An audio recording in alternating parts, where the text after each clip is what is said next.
Olá, ouvintes! Bem-vindos à quarta temporada do podcast Direito Empresarial Café com Leite. Você já pode saber, mas não custa lembrar. Eu sou Amanda Ataíde, mineira na origem, com passagem em São Paulo e candanga de coração. Casada, mãe do Pedro, de 4 anos e meio. Bem, Ataíde Rivera. Do Lucas, de 2 anos e meio. Lucas Ataíde Rivera. E tutora do Vira-Lata Farofa. Sou professora doutora da UNB dos cursos de Direito Empresarial, Concorrência, Comércio Internacional e Compliance. E também consultora do Pinheiro Neto Advogados nessas mesmas áreas. Esse podcast nasceu voltado para as minhas turmas da graduação em Direito Empresarial na UNB, na disciplina de Direito Comercial 1. O objetivo era e continua sendo de que, a cada nova aula, eu possa aproximar os alunos daqueles autores mais relevantes no direito empresarial no Brasil, tanto na parte de teoria geral da empresa, quanto em fundamentos do direito societário. Mas o podcast ele não se restringe mais aos meus alunos, pois a gente já tem ouvintes de todo o Brasil, de todas as idades e fases nas carreiras. De modo que todos vocês poderão ter com o nosso podcast uma biblioteca virtual, em áudio gratuita, dos principais livros, capítulos ou trechos de livros e artigos acadêmicos essenciais para a compreensão do direito empresarial no Brasil. Pegue então sua xícara de café com leite ou então seu tênis para fazer alguns exercícios junto comigo. Aumente o som e vamos então para o próximo episódio?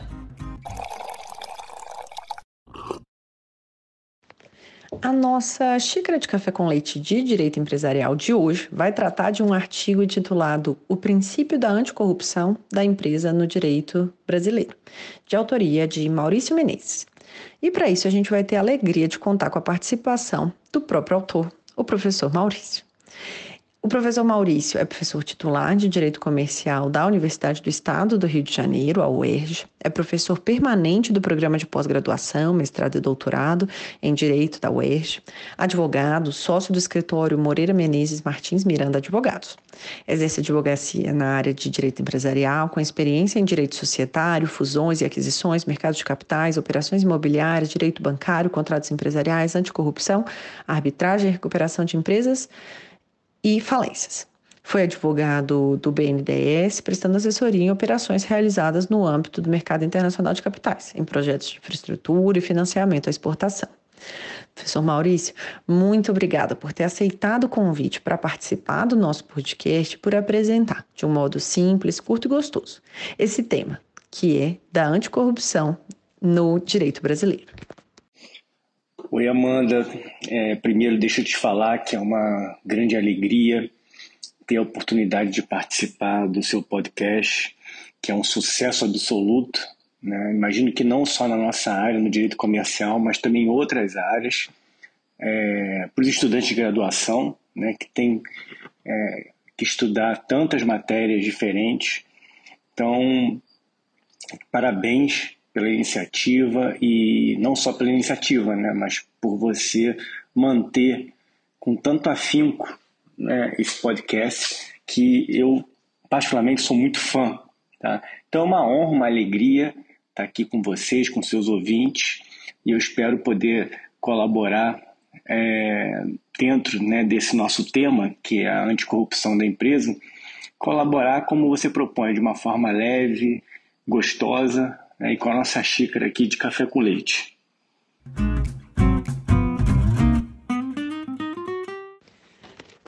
Professor Maurício, conta pra gente como é que foi a redação desse artigo, qual que foi o contexto, quando que você decidiu escrever e como que foi efetivamente escrever esse artigo. Eu sempre gosto de entender um pouquinho desse processo de maturação intelectual, né, que a gente acaba tendo durante o processo de redação. Amanda, essa sua pergunta é super legal, né? Eu também busco saber dos nossos colegas, professores, pesquisadores, como eles colocam em prática, né, o processo criativo. O meu processo criativo com relação a esse artigo sobre o princípio anticorrupção no direito comercial, ele vem de algum tempo, Tá? A lei é de 2013, né? A lei anticorrupção, a chamada lei anticorrupção, a 12846, e teve uma vacácio de 6 meses, né? De 180 dias. Então, eu te diria que lá em 2014, esse tema começou a atrair atenção não só minha, né, mas de vários professores, advogados, né, que lidam com direito de empresa. E eu, então, passei a estudar, né, eu passei a me debruçar sobre os antecedentes, né, da edição da lei, enfim, alguns aspectos que poderiam impactar o dia a dia das empresas, principalmente as operações de M&A. Essa era uma preocupação que surgiu logo que editada a lei, porque havia a questão de sucessão, né? E naquela época a gente estava começando, eu diria, a questão da Lava Jato estava começando, já havia ali uma certa turbulência, né? E também uma ocupação de espaço na mídia com relação à questão da corrupção. Bom, eu diria, eu pulo para 2015, né? Em 2015 foi publicado um edital de abertura do concurso para professor titular de Direito Comercial da UERJ, um concurso que era muito esperado, né? Para você ter ideia, o último concurso de titular de comercial da UERJ foi realizado em 1981. Então a gente estava há muito tempo, né, sem esse concurso, e eu decidi me inscrever. E eu, olhando, né, para aquilo que poderia ser uma tese de concurso, eu fui atraído, né, pelo desafio de tentar entender como a anticorrupção e principalmente o regime de responsabilidade previsto na lei anticorrupção poderia impactar a estrutura jurídica da empresa. Então, enfim, a partir daí, né, principalmente em 2016, eu fui a campo, né, eu fiquei um tempo, inclusive, fora do país, não muito tempo, mas eu busquei me isolar na biblioteca do Instituto Universitário Europeu, que fica em Florença. Coletei a maior quantidade possível de artigos, né, e livros sobre o tema. Eu lembro que eu fui sozinho, né, então eu tive que me virar para, a princípio, tirar cópia, né, de artigos, mas o que eu fiz foi baixar um app, na época, que era uma novidade, que me permitia converter em PDF as fotos que eu tirava dos artigos. Então eu fiquei basicamente quase 40 dias coletando artigo, tirando cópia, convertendo em PDF. Isso me deu, para você ter uma ideia, mais ou menos umas 5.000 páginas de artigo que eu coloquei na nuvem. Tá? E 2016 foi então um ano de colocar em prática, né, a redação dessa tese, que eu defendi em 2017 no concurso, acabei sendo aprovado. E aí, né, eu parti para um segundo estágio. Eu fiz um pequeno curso na Academia Internacional Anticorrupção, que fica na Áustria.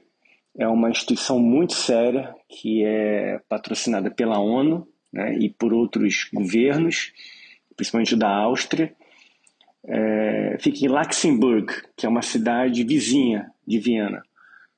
E depois eu fiz uma parte do mestrado em anticorrupção lá no chamado IACA, né, que é uma parte do mestrado que, na verdade, era o estudo da anticorrupção voltado para instituições privadas, né? Ou seja, para agentes privados. Então, isso me ajudou a entender mais ainda, né, o fenômeno da anticorrupção e correlacioná-lo com o exercício da empresa nos moldes que a gente vê disciplinado aqui no Brasil.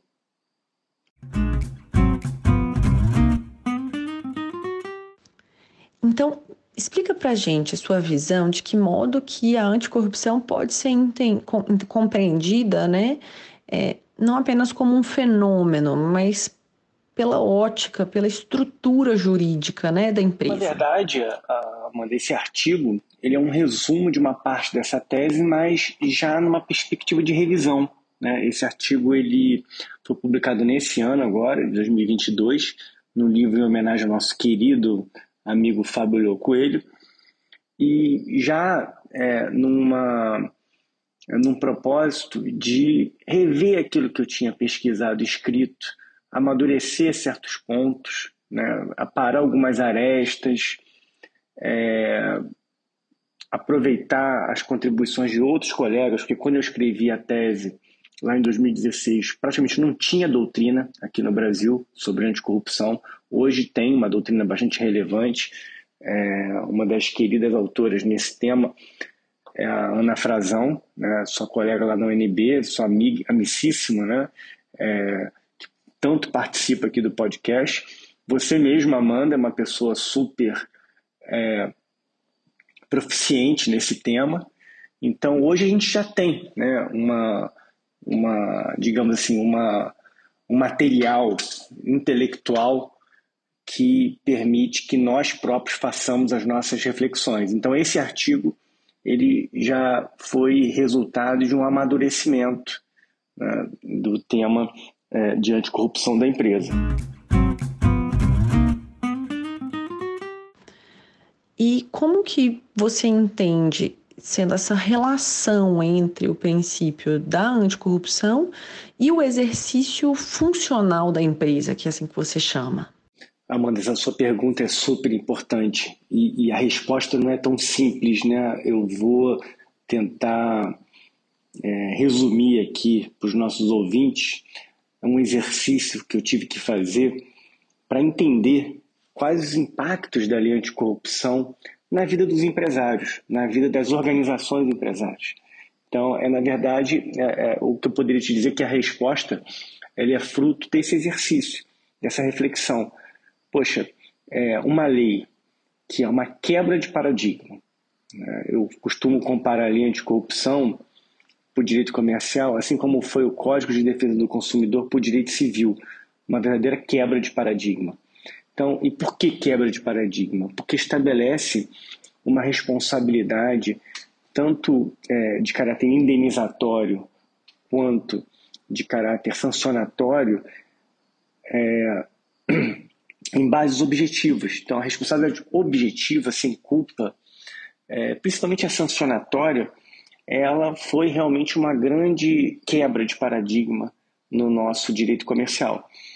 Então, poxa, como é essa lei tão impactante que tem no seu centro um novo regime de responsabilidade, como que ela impacta a vida da empresa? E uma segunda pergunta, se ela impacta a vida das organizações empresárias, esse resultado, ele é da essência da empresa, é da estrutura da empresa, é uma questão secundária, né? Então, o que eu pude concluir, e sendo aqui muito resumido e tentando simplificar, é o seguinte: ora, se é fato que o empresário, que é um grande gerenciador de riscos, ele tem diante de si um novo risco que pode gerar até, né, num extremo, a dissolução da pessoa jurídica, porque essa é uma das sanções previstas na lei anticorrupção, ele tem que se precaver, ele tem que adotar uma série de medidas para mitigar esse risco que pode fulminar com a sua própria organização empresária.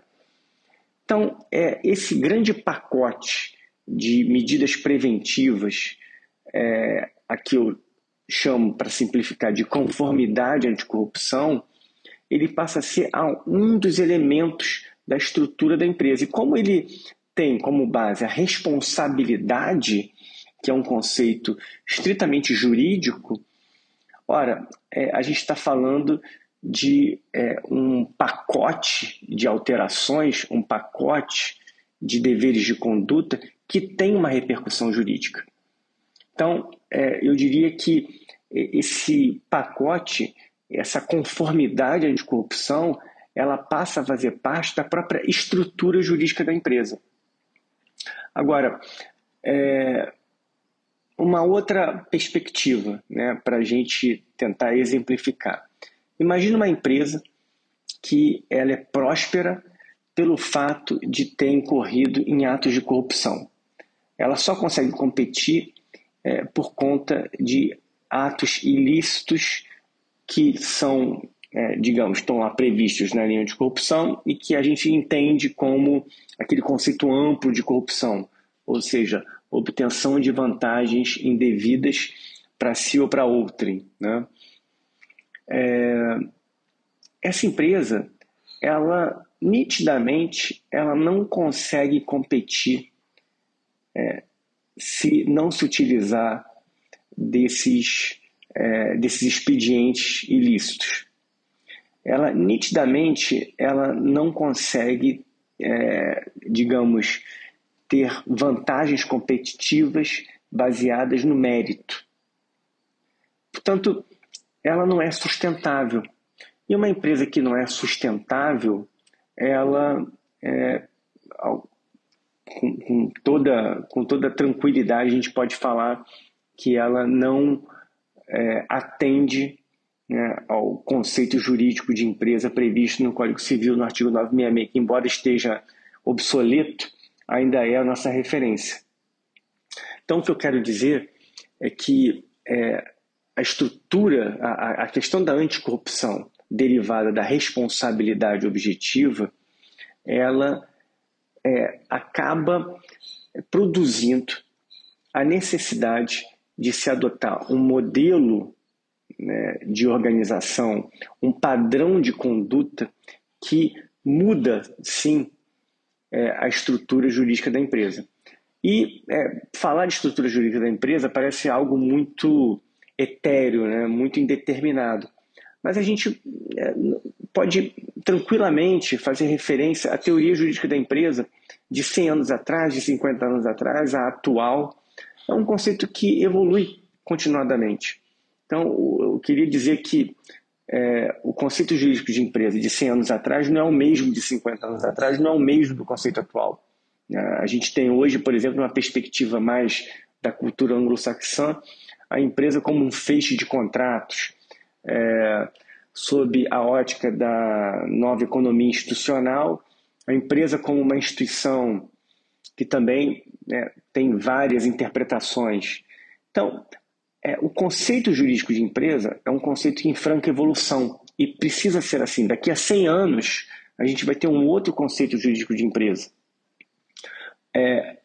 Portanto, dentro dessa evolução, dentro dessa continuada revisão do que seja a estrutura jurídica da empresa, eu procurei situar a repercussão da lei anticorrupção para permitir o entendimento no sentido de que a conformidade anticorrupção é um novo elemento dentro dessa grande estrutura que produz efeitos jurídicos relevantes, notadamente em razão aqui da responsabilidade objetiva que eu já me referi.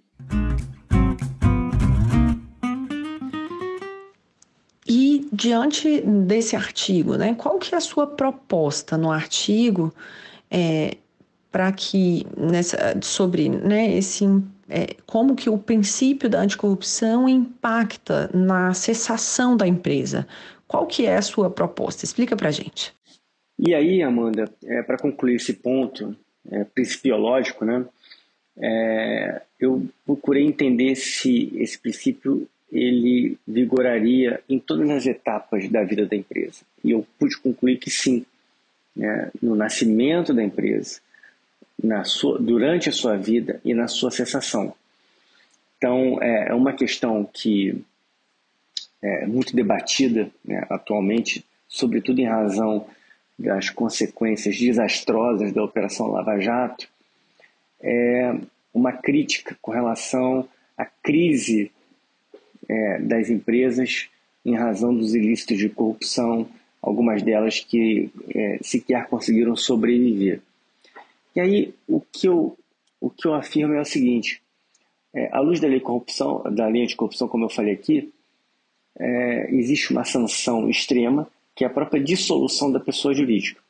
Ora, muitos vão dizer, poxa, mas isso não atentaria contra a preservação da empresa? Eu diria o contrário. Se nós permitirmos que uma empresa que se sustenta, né, que gera riqueza com base num artificialismo criado pelo modelo de corrupção, ou seja, a empresa ela é uma empresa fake, é uma empresa que ela não tem sobrevida se baseada nos critérios meritórios da concorrência. Ela só consegue sobreviver porque ela corrompe a tudo e a todos. Então, uma empresa como essa, ela é um verdadeiro câncer no ambiente de negócios. Ela acaba fulminando com as chances, as oportunidades comerciais das demais empresas que procuram competir de modo ético, de modo leal. Então, é sim a favor da preservação da empresa o decreto de dissolução, de extinção de uma empresa que só vive à base de corrupção. Então, percebam a falácia desse discurso que foi tão propagado na mídia, no sentido de que a lei anticorrupção ela mataria as empresas, né? Ela, ao invés de punir só os corruptos, ela puniria a empresa, a fonte produtiva. Isso é uma grande falácia, porque imagina só, uma empresa que tem receitas artificiais, né, que ganha concorrências baseada na corrupção, ela, por exemplo, ela compete também de uma maneira desleal no mercado de trabalho. Ela pode pagar um salário maior para um executivo ou para um colaborador que, na verdade, uma empresa honesta, digamos assim, né, para falar coloquialmente, ela não conseguiria pagar. Então, gera um desequilíbrio tamanho que inviabiliza, né, a sobrevivência das empresas que procuram seguir um regime ético, um regime sustentável, aquele desejável para qualquer ambiente de negócios que busque ser justo, né, que busque ser saudável. Então, esse é um complemento que eu queria colocar aqui com relação a essa polêmica de que, a cessação da empresa como uma sanção da lei anticorrupção afrontaria a preservação da empresa. Muito ao contrário. Então, esse comentário é super importante.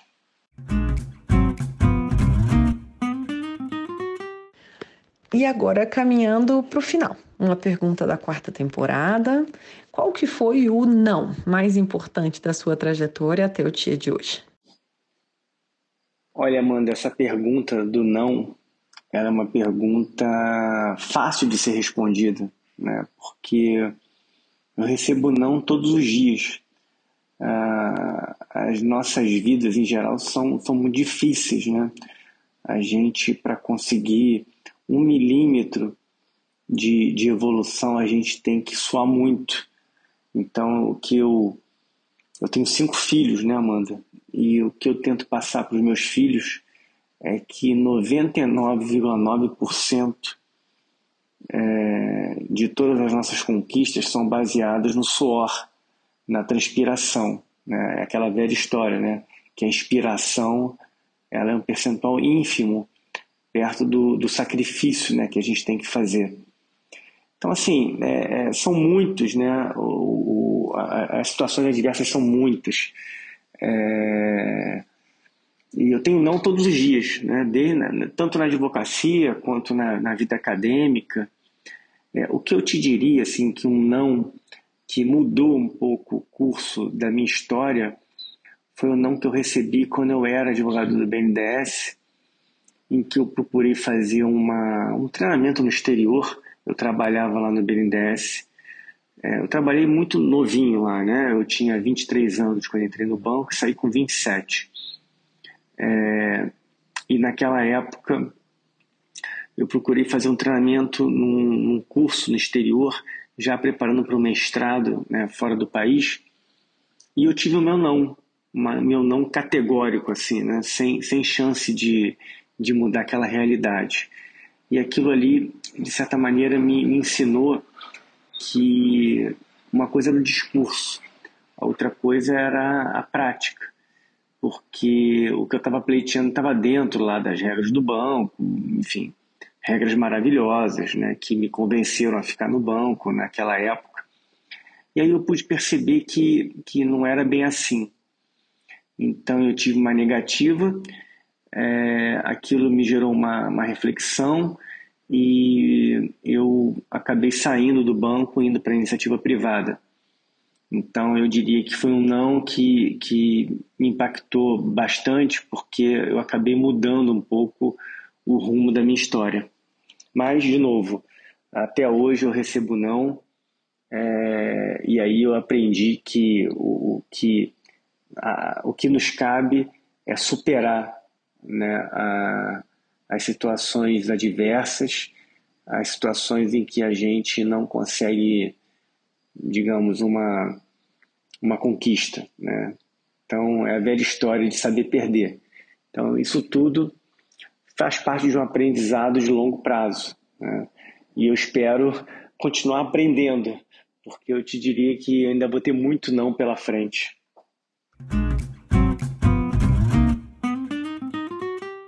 E por fim, como que você, professor Maurício, professor, advogado, você vai se mantendo atualizado sobre doutrina e prática em direito empresarial? O que você recomenda para os nossos ouvintes interessados nesse meio do direito comercial? Olha, Amanda, a gente se manter atualizado num país como o nosso é super difícil, né? Ainda mais como você perguntou sobre doutrina. O que eu tenho feito é o seguinte: quando eu vejo em alguma discussão, até em grupo de WhatsApp, né, mas alguma discussão em algum foro, às vezes congresso, mas no dia a dia mesmo, tá?